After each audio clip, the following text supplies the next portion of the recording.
Royal Marines left US troops surrendering halfway through a military exercise last week in California, with one American official blaming too much reading into critical race theory as a reason for defeat. Josh Hawley, who sits on the Senate Armed Services Committee, lambasted the US Defense Secretary Lloyd Austin. In the wake of the incident, Mr. Hawley accused the US military leadership under Joe Biden's Democrat administration of being too concerned with having soldiers read about critical race theory and white rage, instead of prioritizing war fighting. He said it showed that, while the US continued to have the best soldiers in the world, Democrats were turning the military into a giant social experiment. During Exercise Green Dagger in the California desert at the end of October, Royal Marines forced US troops to ask for a reset halfway through, after the Americans suffered significant simulated casualties. At one point the British killboard showed almost every US asset had been destroyed or rendered inoperable.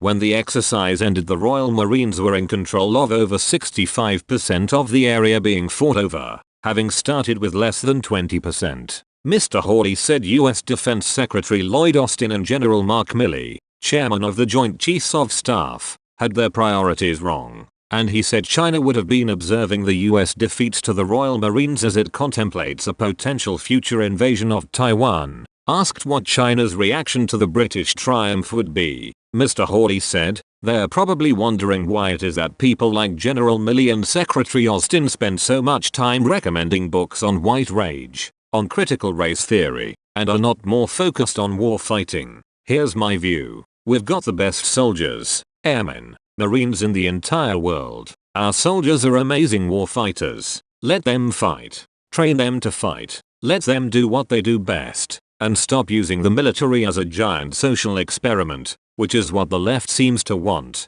Earlier this year, Gen Milley defended the military offering soldiers instruction on critical race theory and understanding white rage. He told Congress, "I personally find it offensive that we are accusing the United States military, our general officers, our commissioned, non-commissioned officers of being, quote, woke or something else, because we're studying some theories that are out there." Mr. Hawley said he thought Gen Milley was being pretty darn casual about the threat from China. He said the Pentagon should be prioritizing military readiness for defending Taiwan. The senator said, "We need to get ready to defend right now. This ought to be the priority rather than assigning our troops to read stuff on critical race theory, white rage and white supremacy and all of these other left-wing pursuits." However, there may be a valid reason for the shift in US policy to incorporate the white rage theory into their curriculum. Security and counter-terrorist analysts suggest that far-right ideologies pose the greatest threat to national security in the US.